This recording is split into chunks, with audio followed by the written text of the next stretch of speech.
eto daw pong si Representative Richard Gomez bumuwelta dito daw po kay Mayor Benjamin Magalong sa issue daw po mga kababayan ng flood control. Kasi nga naman di ba naging maingay eto pong si Magalong at ang tinitira po niya ay eto pong mga kongresista. Wala nga ata siyang nabanggit na senator na may ugnayan do sa mga kontraktor. Ang lagi niyang binabanatan yung mga kongresista. So ngayon ito i-play po natin. May cryptic post si late Representative Richard Gomez laban sa umano'y mayor na sumasakay sa issue ng flood control projects. Dinadamay daw eto maliwanag dito ha, pahiya dito si Magalong. Kasi nito ang buong Kamara sa kanyang sariling pagkukulang. Yan ang agenda report ni Dobby De Guzman. Sa pagsingaw ng anomalya sa flood control project, punching bag ni Baguio Mayor Benji Magalong ang mga congressman ng bansa. Mga congressman at taga-DPWH daw ang nakikinabang sa pag-agos ng milyon-milyong pisong pondo para sa mga proyekto. Usually ang nagdidesisyon niyan yung politiko, yung congressman. Kasi siya yung naghanap ng pondo. Tsaka mga kababayan, naglabas na ba siya ng ebidensya? Hindi ako mga kababayan, nagtatanong lang naman tayo ha. Hindi natin siya sinasabihan ng sinungaling. Ang sa atin lang, sa dami na ng mga nasabi po niya, nagpakita ba man siya kahit yung papel man lang na hawak niya na kahit yun na lang ang ituro niyang ebidensya niya sa lahat ng mga sinasabi po niya? Kasi kung wala pong ebidensya, eto pong si Mayor Magalong, mahirap po paniwalaan yung sinasabi niya. Especially mga kababayan, mas mahirap umasa sa mga sinasabi ni Mayor Magalong kung puro laway lang yung mga puhunan niya dito. Kasi unang-una, siguro kaya nagkakaganyan ito pong si Mayor Magalong, dahil nga mga kababayan, baka merong kongresista na hindi nabigyan ng proyekto yung kanyang lungsod. Diba? Or di kaya naman, merong kongresista na nagpagawa ng proyekto sa kanyang lungsod pero na-bypass po siya. So siguro yan po yung ikinagagalit ni Mayor Magalong. Pero para sa akin mga kababayan, in my personal opinion, dapat bago paniwalaan ng taong bayan etong si Mayor Magalong, dapat maglabas muna siya ng resibo o mga ebidensya na magpapatunay na tama yung sinasabi niya. Diba? Ipagpatuloy pa natin. Siya rin ang didikta. And usually, pag siya ang didikta, yung paborito niyang congressman, kung ay paborito niyang contractor, kung hindi siya ang contractor. Pinalagan ni late 4th District Congressman Richard Gomez ang mga banat ni Mayor Magalong. Sa kanyang Facebook post, bagaman hindi pinangalanan, pinunan ni Congressman Gomez ang pag-iingay ng isang city mayor. May ibang pakay umano ang alkalde sa pagsakay niya sa isyu ng korupsyon.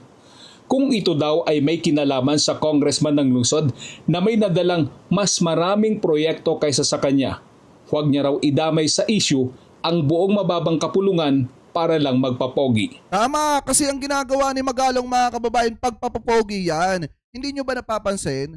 Habang nagpapapogi si Mayor Magalong, idinidikit siya kay Mayor Vico Sotto. Diba meron nga mga lumalabas na post ngayon na gustong tumakbo ni Mayor Magalong sa pagka-presidente sa darating na 2028.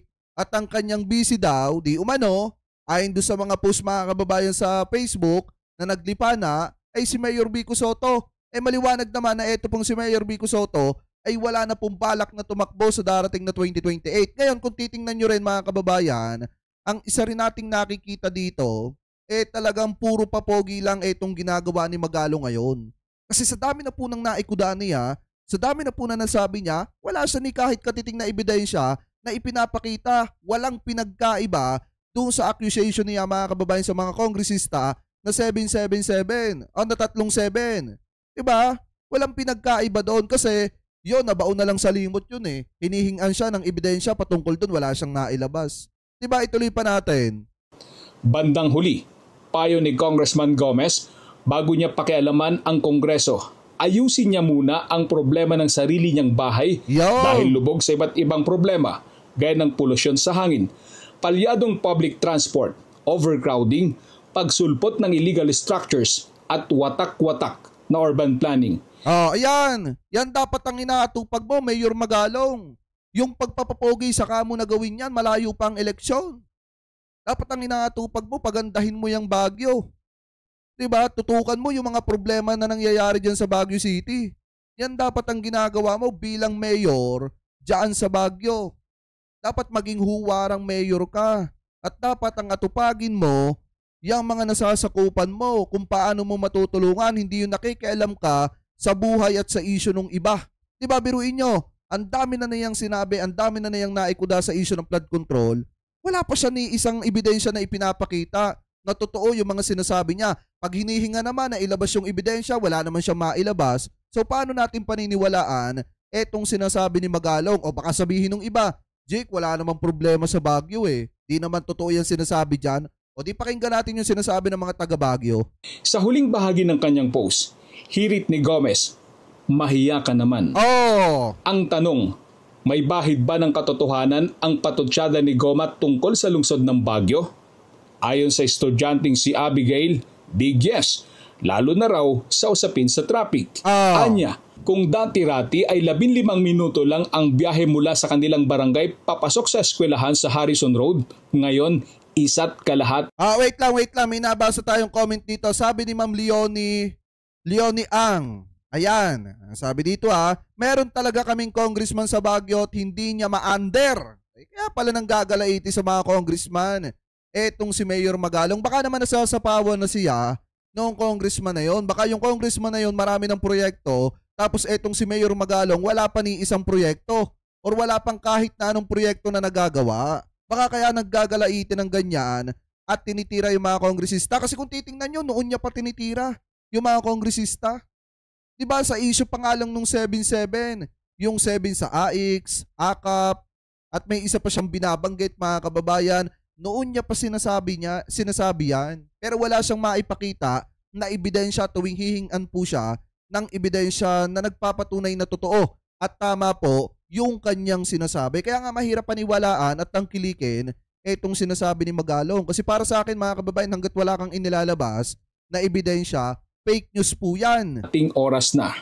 Sobrang tagal. Parang mas mabilis pa nga po bumaba ng La Union top from Irisan to kung babiyahe po kami ng Irisan to Baguio.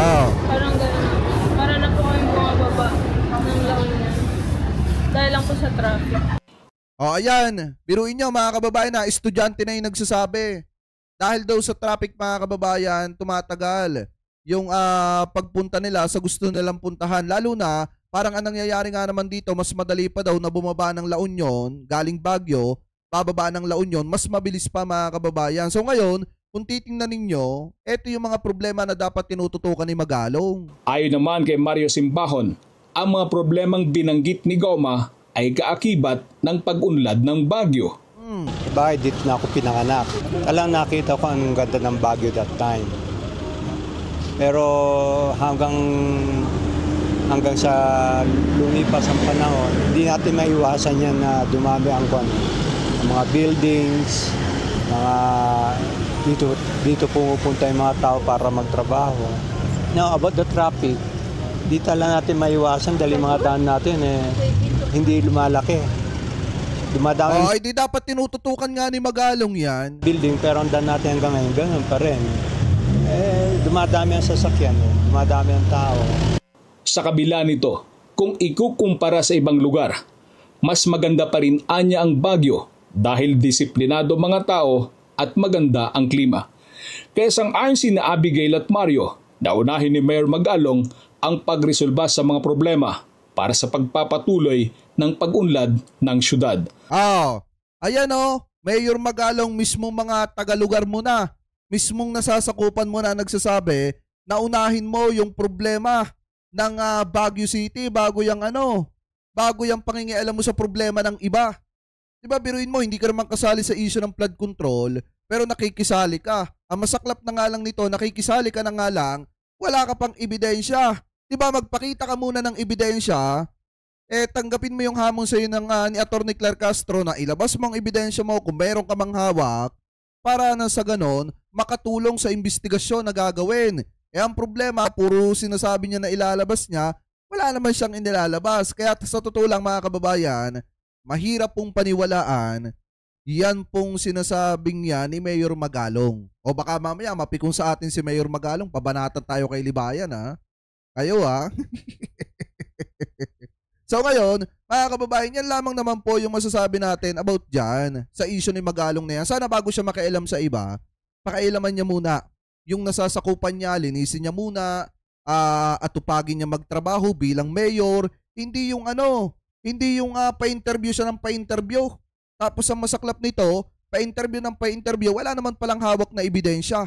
Yan yung mahirap dyan. Kaya para sa akin, tama naman yung sinasabi dito ni Congressman Gomez na kung saan atupagin na lang ni Magalong yung issue at problema ng kanyang lungsod na nasasakupan bago siya makialam sa iba. Siguro nga, kaya nagkakaganyan, si Mayor Magalong, baka mas magaling yung congressman na naka-assign po dyan po sa mga distrito na nasasakupan niya, mga kababayan. Siguro mas maraming proyekto yon kaysa kay Magalong, kaya nanggagalaite etong si Magalong. So kayo, mga kababayan, kung kayo po ang tatanungin, ano po ang masasabi ninyo hingil po dito sa mga isyong ito na tinalakay po natin? Ano po ang komento ninyo, mga kababayan, hingil po dito sa pangingialam ni Magalong sa isyo na mga flood control na wala naman pala siya di umano na hawak na ebidensya? Kasi ang tagal-tagal na po niyang kumukuda, wala naman po siyang ipinapakita